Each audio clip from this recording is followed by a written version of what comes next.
posible. Voy a hacer yo algunas preguntas y espero la participación de ustedes.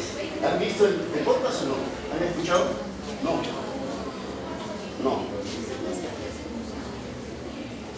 Esta clase complementa, no, anestesia local de veces.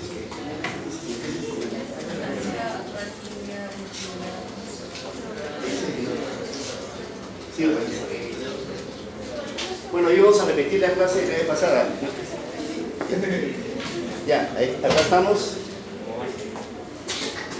La siguiente, bueno, acá. Acá solamente en ese diapositivo nos da un ejemplo de lo que es la anestesia neuroaxial. Y acá nosotros podemos ver que hay unas gotitas, ¿no? Y acá no hay gotitas. Y a través de esta aguja están viendo que se pasa un catéter. Estas son las dos grandes técnicas que vamos a ver ahora. La anestesia espinal, en la cual ha habido una perforación de la aura madre y se está inyectando el anestésico local en el espacio subaracnoideo. ¿Dónde queda el espacio subaracnoideo? ¿Cómo está limitado? No solo. Entre la aura madre y la vía madre. Pero antes de la aura madre hay otra capa que está más interna a la aura madre, que es la aracnoides. Entonces el espacio subaracnoideo es el espacio que se encuentra entre la vía madre, que va dirigida a la médula espinal, ¿no? Y la aracnoides. Cuando ahí se deposita un anestésico local, estamos hablando de una anestesia raquídea o anestesia espinal.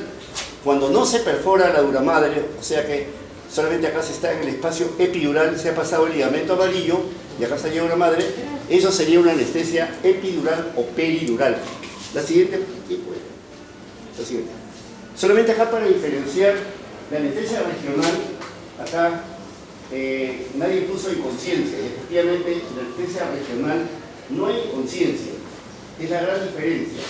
Si hay bloqueo de la respuesta nociceptiva, que sería el bloqueo del sistema nervioso simpático en la anestesia general, hay bloqueo analgésico. ¿Por qué? Porque el anestésico local va a bloquear la conducción del estímulo doloroso.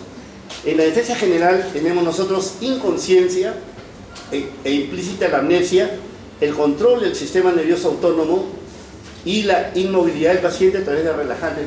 Podemos separar. Como ustedes ven acá, tenemos en este lado tenemos la inconsciencia provocada por anestésicos intravenosos como el propofol o anestésicos inhalatorios volátiles como el sevoflurano. No sé si se verán en todas las operaciones. La analgesia, o mejor dicho, la nocicepción, va a ser lograda por múltiples medicamentos, de los cuales los principales son los opioides. Y la inmovilidad es lograda por relajantes neuromusculares. Entonces acá anestesia general, fundamentalmente inconsciencia. La siguiente, ¿seguimos? Podemos seguir. Seguimos. Este es un caso clínico, ¿no? Este es un varón de 70 años, ASA2, ya le van a enseñar lo que es la clasificación ASA, es ASA2 porque es diabético y es hipertenso. No, si fuera un paciente sano sería ASA1. Está programado para una hernia inguinal con la técnica abierta, es de su peso, su talla, con eso podemos calcular el índice de masa corporal, ¿correcto? La talla al cuadrado y la dividimos entre el peso. Es un paciente que entra lúcido a hacer operaciones, esos son sus valores de presión arterial, y se le administra un anestésico local, tipo bupivacaína, pero acá hay una característica, ¿no? Se considera que es hiperbárico, 2.4 mililitros para anestesia espinal, y la aguja que se utiliza, ustedes han visto en la práctica, tiene la letra G y el número, es un calibre G22, es una aguja gruesa, a nivel de 3-4, el paciente está sentado y se le coloca el segundo intento. Luego de colocar la anestesia, la punción lumbar, se le echa al paciente, se le pone una cánula de oxígeno y a los 5 minutos se observa un bloqueo sensitivo T10. ¿Qué nivel es T10? Ombligo, ¿correcto? Tenemos que saber esas metámeras fundamentales. Entonces, mire, me llega a T10 y la presión arterial que estaba en 130 con 80 cae a 100 con 60 y la frecuencia cardíaca se mantiene en 70 por minuto. ¿Por qué ha bajado la presión arterial? ¿Quién escribió los dos simpáticos? ¿Quién vio? Nadie. Bueno, la presión arterial cae Porque las primeras fibras que se bloquean, ¿se acuerdan de la clase anterior? Son las fibras más delgadas, ¿no? Fibras amielínicas, que son las simpáticas, son las de pequeño calibre y que tienen una conducción lenta. Fibras simpáticas, fibras B, son las que se van a bloquear, y al bloquearse se produce una vasodilatación. Vasodilatación tanto en el lado arteriolar como en el lado venoso.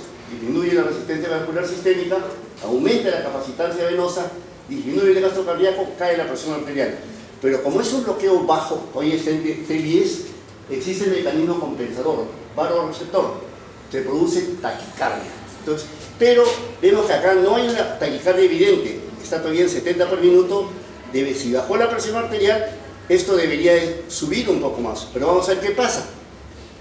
En sala de operaciones o acá en Lima o en Perú no tenemos fenilefrina, no tenemos efedrina como vasopresores, vasoconstrictores. El medicamento que tenemos es la etilefrina, medicamento básico. Vienen ampollas de 10 miligramos y se diluye en una aspirina, por ejemplo, de 10 mililitros, de tal manera que cada mililitro es 1 miligramo.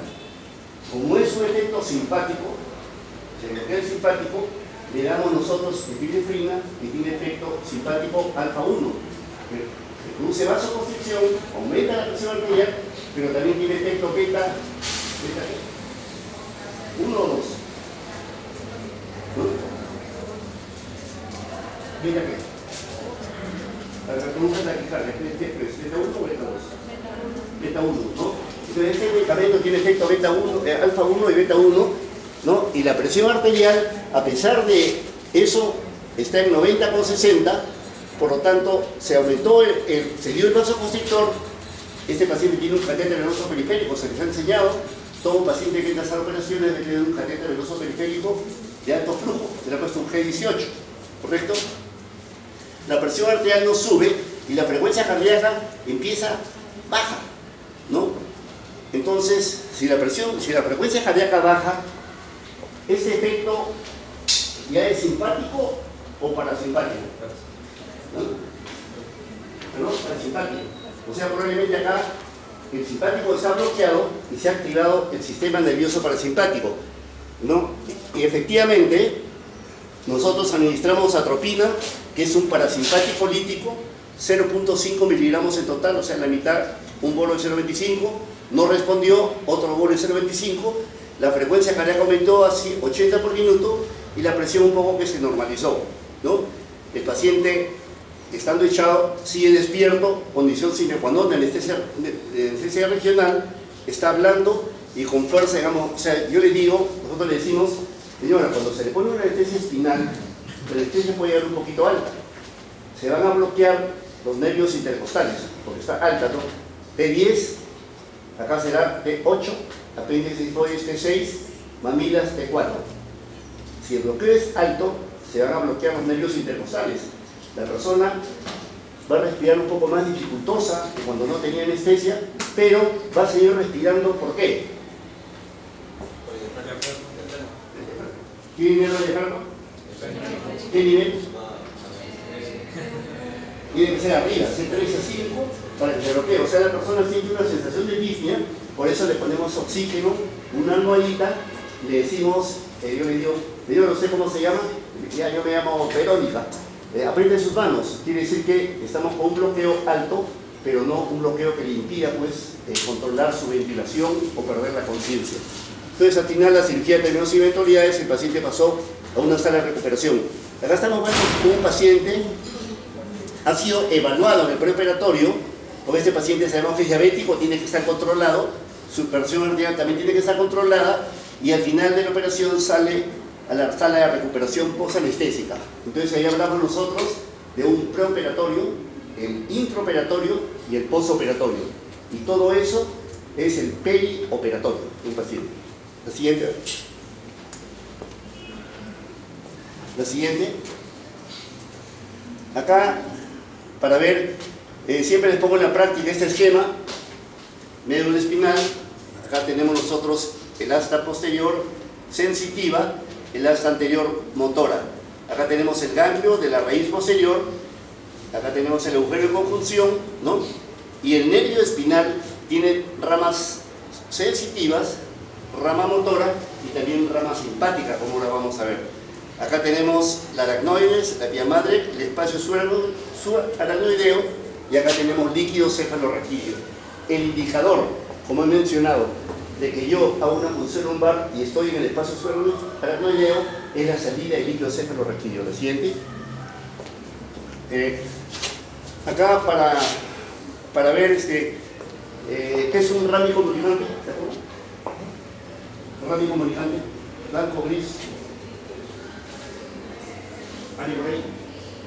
Pero bueno, nosotros tenemos, acá tenemos la fibra nerviosa, que hemos dicho que es sensitiva y motora, pero aparte tiene un componente del sistema nervioso autónomo, que es el simpático. Y la unión entre la cadena simpática, que en este caso, acá la cadena simpática toracolumbar, es a través de los ramis comunicantes.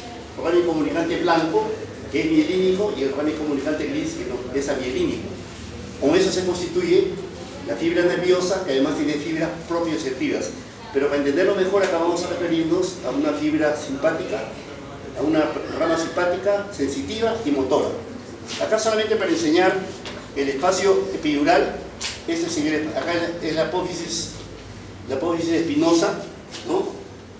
Acá tenemos el ligamento amarillo y acá tenemos el espacio epidural, para saber que es un espacio que tiene células grasas, ¿no? Tejido adiposo, y tiene muchos vasos, o sea que es un tejido vascularizado. Si yo digo, ¿cuándo es más viejo de que el anestésico pasa a la circulación sistémica? ¿Una anestesia epidural o una anestesia espinal? En la anestesia epidural, ¿correcto? Porque acá, si yo no aspiro, se les ha enseñado, hay que aspirar, podemos inyectar y se va a vía sistémica. La siguiente. El sistema nociceptivo, les expliqué en una clase. Si yo le pongo una anestesia epidural a una paciente, y eso empieza a operar, ¿no? Solviendo el periodo de latencia, la búlgara reina demora 10, 15 minutos o 20, el paciente dice, ¡au! Me duele. Ese es dolor, ¿correcto? Lógico, ¿no? Pero cuando el paciente está bajo anestesia general no puede manifestarse de esa forma. Hay respuestas que da el organismo, como por ejemplo, aumenta la frecuencia cardíaca, aumenta la presión arterial, el paciente puede estar sudoroso, con hidrasis, ¿no? Si no tiene mucho opioide, lo que nos indica que hay un sistema nociceptivo. Y en la clase yo les explico pues que hay receptores en la piel, ¿no?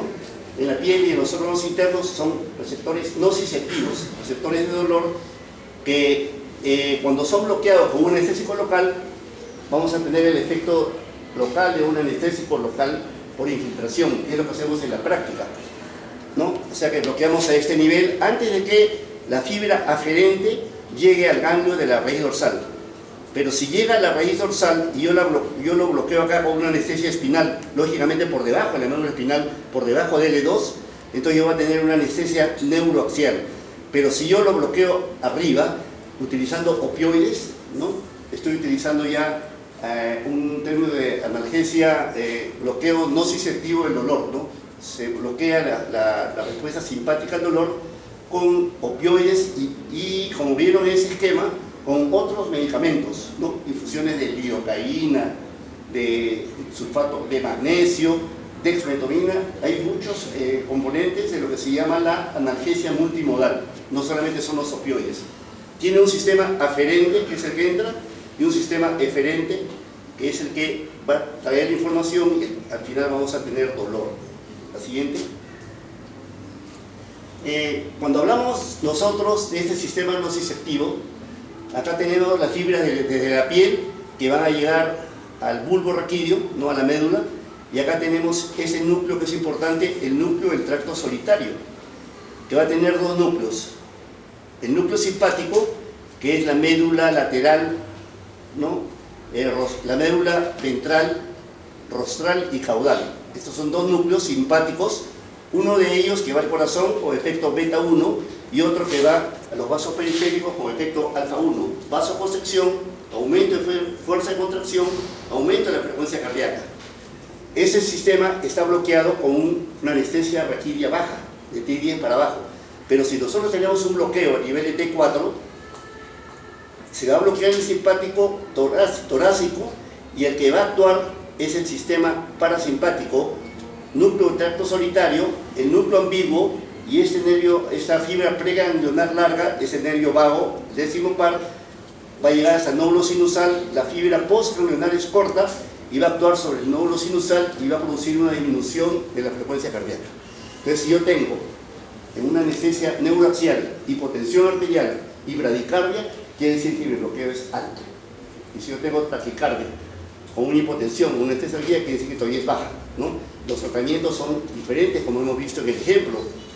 En este lado vemos nuevamente la cadena simpática con sus ramos comunicantes, ¿no? Ramo comunicante blanco, ramo comunicante gris. La fibra nerviosa, fibra simpática, fibra sensitiva y fibra motora. La siguiente. Bueno, esto vamos a ver en la práctica. Acá solamente tenemos las puntas en bisel, que ustedes van a ver en su práctica. Agujas G22 o G25. G25 no tenemos, vamos a ver G21, G22. ¿No? Van a ver la punta cortante, ¿no? Tienen como son gruesas, hay alta incidencia de cefalea. ¿Y por qué se produciría la cefalea cuando el grosor de la aguja es grande? ¿Por qué se produciría la cefalea? ¿Perdón?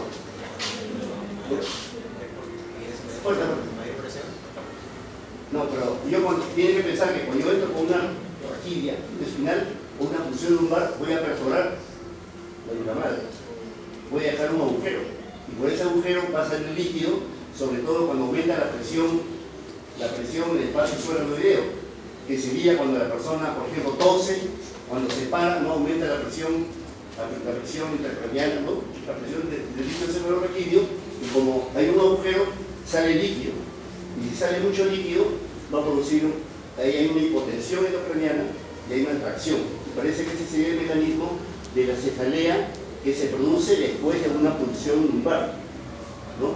Eso se previene cuando utilizamos agujas en punta de lápiz, que tienen una punta cónica, ¿no? Y son agujas mucho más finas, G27. Menor incidencia cefalea, la siguiente. Acá para que se vean solamente esta aguja cortante que ustedes la van a ver, ¿no? La siguiente, la aguja G22, G25. Esta es la aguja en punta de lápiz que tiene dos orificios, uno distal y uno lateral. Punta de lápiz, menor incidencia. Cuando se hace una punción lumbar, se dice que las fibras de la dura madre corren paralelas. Por lo tanto, acá sí podríamos partir un poco, se le dice bisel para arriba. Acá podríamos poner bisel lateralizado para que la incisión, el agujero, sea paralelo a las fibras de la dura madre, y se supone que la incidencia cefalea va a ser menor cuando se usa esa técnica. O sea, se entra bisel para arriba, cuando ya llega a la zona correspondiente, se gira la aguja, bisel lateral, y ahí se penetra la dura madre. La siguiente. Acá vamos a ver nosotros esta otra aguja que es de un calibre mucho más grueso, un calibre G18, y vemos que por esta aguja pasa un catéter. Esta es la aguja epidural o peridural, que tiene un nombre como acá está escrito. La siguiente. Bueno, en el procedimiento ya hemos visto que se evalúa al paciente, se le coloca un catéter venoso periférico, monitoreo y pasea una lámina donde nos dice que los médicos, y en este caso poco anestesiólogos, somos artistas profesionales, y en este caso vamos a tener al paciente como, no está bueno como se dice, el paciente como objeto. O sea, vamos a monitorizar todas sus funciones vitales, de lo más elemental hasta los dispositivos más complicados que existen en la medicina. Nosotros disponemos en sala de operaciones. Monitoreo del paciente, nunca descuidarse de monitorear al paciente. El paciente se puede poner sentado o de cúbito lateral, más fácil es sentado. Acá le vamos a enseñar en posición sentado. Es una técnica estéril, ¿no? Tenemos que cuidar efectivamente de no contaminar, y todos los elementos que usemos deben ser estériles. El anestésico local que se usa es la bufidacamina pesada, y acá le pongo esto, y les digo yo en la clase práctica que los principales errores en medicina son ¿de qué? Siempre las clases, medicamentos. Imagínense que si les dije que había que hacer el chequeo de dos personas, porque no están casados, o de repente no vemos bien, y las ampollas son chiquititas. Entonces tenemos que verificar. ¿Es bupivacaína? Sí, porque si le ponemos otro fármaco, la paciente va a acabar con paraplegia, ¿no? La aguja espinal, el silete le decimos porque si no lo colocamos adecuadamente, no llega a la punta que debe sobresalir. A la hora que se entra pueden entrar tejidos y ya se obstruye la aguja y no va a salir líquido cefalorraquídeo. Bien colocado el estilete. Este es importante porque si no podemos lesionar la médula espinal si pulsamos por encima de L1 o L2, ¿correcto? Tenemos que verificar, ahora vamos a ver el lugar adecuado, el espacio intervertebral, y se les ha enseñado, ¿no?, la colocación de la bomba en la práctica, ¿no? Entonces la bomba es una inyección intradérmica, se pone una pápula, dije que cuando era perfecto se veía como una cáscara de naranja, y eso sería lo único que le va a doler al paciente. Y se le dice, señor, señora, un hincón y un ardor, porque la lidocaína arde. Se puede utilizar lidocaína al 1 o al 2%. Tenemos acá 2%, pero ahí me dijo, ¿cómo convierto al 1%? Cargo 4 centímetros, cargo 2 centímetros y le pongo 2 centímetros de suelo fisiológico y ya tengo al 1%. En la práctica podemos ver esto. La siguiente. Acá tenemos que identificar las crestas ilíacas posteriores y una línea imaginaria cruza la vértebra, cuerpo vertebral L4.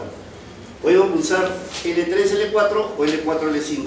Más arriba corremos riesgo de lesionar el médula espinal. No olvidarse de esto. Y no debemos nosotros tocar, ¿no? A veces tocamos para ir al vino porque podemos contaminar, y la técnica le hemos dicho que debe ser una persona nos puede tocar las crestas ilíacas posteriores y nosotros en forma imaginaria trazamos nuestra línea. La siguiente. ¿Qué etapas debemos atravesar? Vamos a atravesar para llegar al espacio subaracnoideo. Acá, bueno, más o menos se pinta, entra la aguja en el espacio intervertebral. Va a atravesar primero, usted mentalmente, la piel, el tejido celular subcutáneo. Acá va a haber ligamentos, los ligamentos supraespinoso, ligamento interespinoso. Cuando la aguja llega a estos ligamentos, se fija prácticamente. Quiere decir que cuando estoy en subcutáneo, una persona que tiene buen subcutáneo, y suelto la aguja, se va a bambolear, no se pone. Pero cuando llego al ligamento ya se fija, no se mueve, ¿correcto? ¿Qué viene después de este ligamento? ¿Qué viene? ¿Del ligamento interespinoso qué viene después? ¿Ligamento? ¿Ligamento? Dígalo, amarillo, ¿correcto? Viene el ligamento amarillo, después del ligamento amarillo ya viene el espacio epidural. Para identificar el espacio epidural nos valemos de técnicas indirectas. Ustedes van a leer todo, se entra con la aguja epidural, también hizo Towell, se coloca una jeringa con suelo fisiológico y un poquito de aire, y se va presionando la aguja y hay resistencia, no estamos en el ligamento, hay resistencia. Una vez que atravesamos el ligamento amarillo, súbitamente se pierde la resistencia.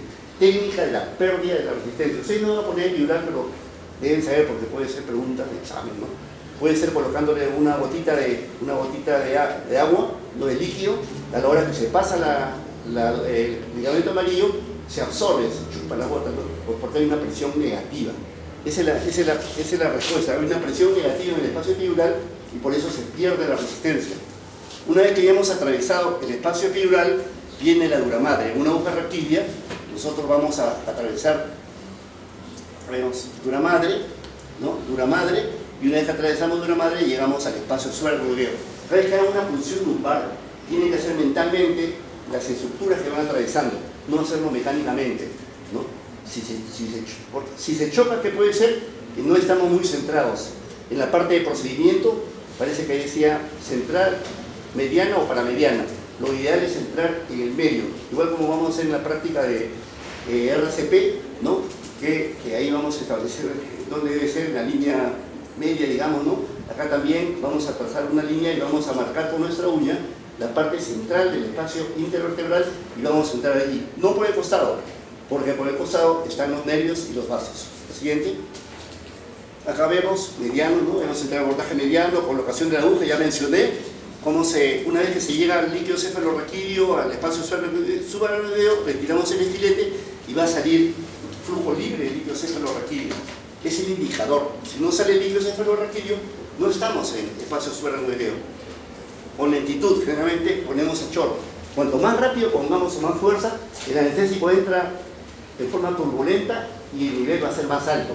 Y nosotros queremos anestesia máximo que nos llegue pues hasta T6, no que nos llegue hasta T4 o más arriba. Más rápido, turbulencia y este problema de bloqueo alto. Siempre lento, bueno, retirar la aguja, bueno, colocar al paciente en el cúbito supino, y siempre les digo que debemos tener mucho cuidado para no hincarnos, ¿no?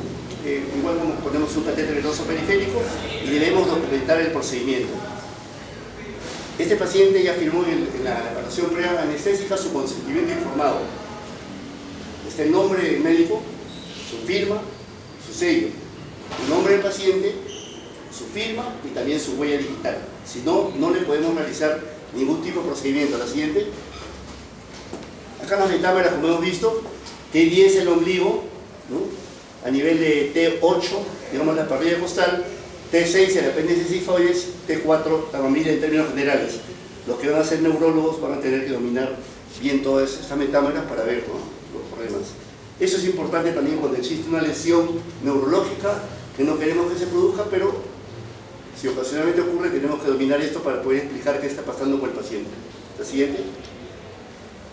Bueno, acá vemos, ya les expliqué esto, hay vasodilatación, ¿no? Todo lo que se va a producir cuando el bloqueo es un bloqueo, digamos, relativamente bajo o un bloqueo alto. Acá los efectos más marcados son en hipovolemia. Si este paciente está hipovolémico y le ponemos una anestesia raquidia que va a producir vasodilatación, los efectos van a ser, ¿no? Primero tenemos que estabilizarlo, compensarlo, pasarle pues este volumen, ¿no? Y después ponerle esa anestesia en una dosis adecuada para no provocar una catástrofe. En la edad avanzada, recordemos que se produce estenosis del conducto, ¿no?, del conducto raquídeo. Al disminuir el conducto, por esa estenosis, debemos reducir la dosis en los pacientes de edad porque tienen este problema. Y en el embarazo ocurre por el aumento de la presión intraabdominal. La circulación venosa es a través, como vimos ahí, el espacio epidural, que había muchos vasos, la sangre va por los plexos venosos epidurales y la parte epidural comprime el espacio subaracnoideo y reduce su tamaño. Por lo tanto, tenemos que utilizar menos dosis en la paciente gestante, en los pacientes que tienen tumoraciones abdominales, ¿no?, para no producir bloqueos muy altos. La siguiente. Bueno, acá, paciente, aunque no crean, los pacientes bradicárdicos son principalmente personas jóvenes, personas deportistas, ¿no? Y los efectos respiratorios, ya mencioné que el paciente no va a respirar adecuadamente, y en los pacientes con EPOC, si bien es cierto, se ha indicado este tipo de anestesia, ¿no?, pero debemos tener mucho cuidado de que nuestro bloqueo no sea muy alto, porque si no vamos a tener problemas con este paciente en la parte respiratoria, ¿no? O sea, ponemos una anestesia espinal, pero con un bloqueo que no sea muy alto. La siguiente. Lo último que se recupera después de una anestesia espinal o una anestesia epidural es la función para miccionar. ¿Por qué? Porque hay bloqueo. Vemos acá bloqueo sacro, que es C2-C4, y la vejiga se vuelve atoníoda vesical, se puede retener grandes volúmenes y el paciente va a demorar en miccionar. Entonces se explica que lo último que va a recuperar es la función para miccionar.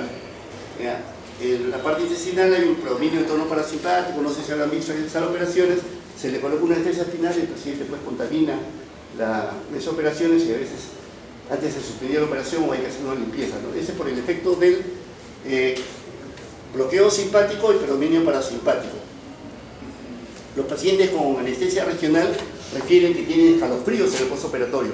Efectivamente, en una cesárea, por ejemplo, el paciente pierde buen volumen de sangre, a veces hasta 500 mililitros, la anestesia produce vasodilatación, el cirujano aplica una gran cantidad de antisépticos, ¿no?, tipo alcohol, entonces todo eso produce una disminución de la temperatura corporal que se manifiesta en el postoperatorio con la producción de escalofríos. Hay que abrigar bien al paciente y mantener la temperatura para controlar este problema.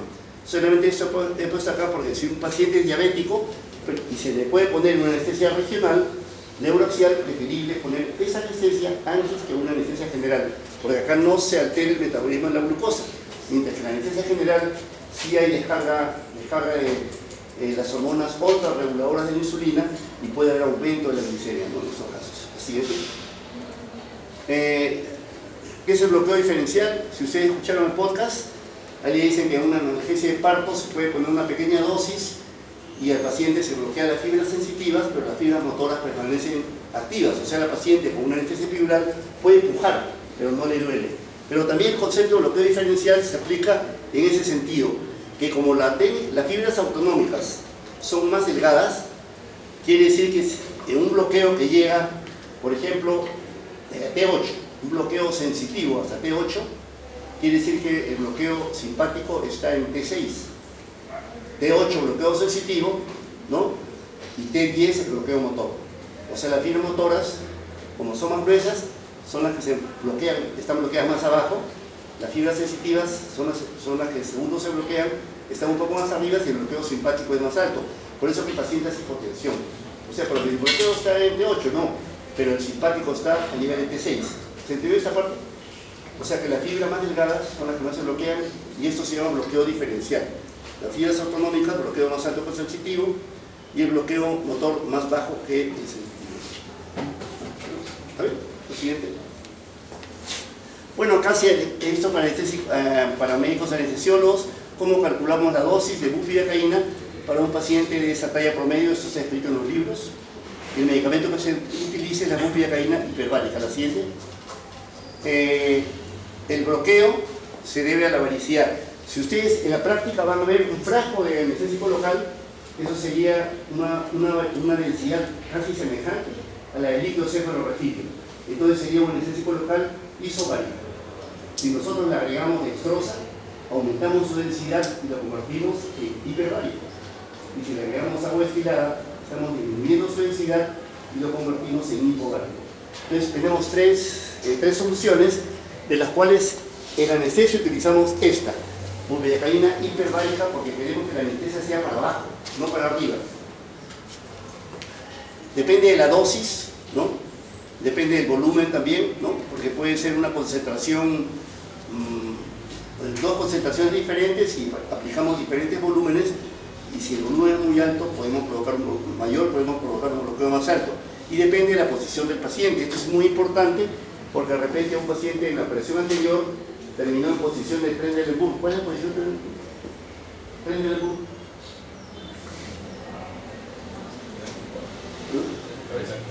¿Perdón? ¿De qué posición horizontal Trendelenburg cómo sería? ¿La cabeza? Para abajo. O sea, ¿no? Una histerectomía, por ejemplo, cuando operan, el cirujano pide para que todas las vísceras abdominales se vayan por la parte cefálica, que lo pongamos en Trendelenburg. Si se olvidan, llega la otra operación, que se va a operar de una hernia, como en este caso, y no corrige la posición del paciente, entonces la anestesia va a ser alta, porque la posición de la mesa, el anestésico que es más pesado se va para la zona de declive, y vamos a tener un bloqueo alto. Las causas determinantes menores, dijimos que si ponemos muy rápido, provocamos turbulencia, vamos a tener un bloqueo alto. Y en los pacientes que tienen aumento de la presión intraabdominal, pacientes gestantes, pacientes con tumores abdominales, disminuye el espacio subaracnoideo, ¿no? Y vamos a tener un bloqueo más alto. Siguiente. ¿Alguna pregunta hasta acá? O ya vamos a ver, ¿no? Utilizamos anestésicos locales, bupivacaína, pero podemos utilizar algún coadyuvante. Y los coadyuvantes principales son los opioides. Tenemos dos, la morfina y el fentanilo. La morfina, ahí me han escuchado el podcast, demora a actuar, es más hidrofílica y por lo tanto como el líquido cefalorraquídeo es acuoso, la morfina sube. Entonces le ponemos ahora, a ese paciente en la noche, si sube mucho, podemos tener depresión respiratoria. O sea, cuando se coloca morfina tenemos que monitorear al paciente de forma estricta porque podemos tener este problema incluso hasta 12 horas después. Mientras que el fentanilo, que es creo que se conoce por la televisión, ha salido, pero la adicción al fentanilo, Estados Unidos, todo lo que ha hecho este problema, y hasta también le he ligado. Es un opioide lipofílico que solamente lo ponemos y en la zona donde llega, ahí actúa a nivel del asta, a través de la médula espinal en los receptores opioides, receptores MU, y de esa forma va a potenciar al anestésico local.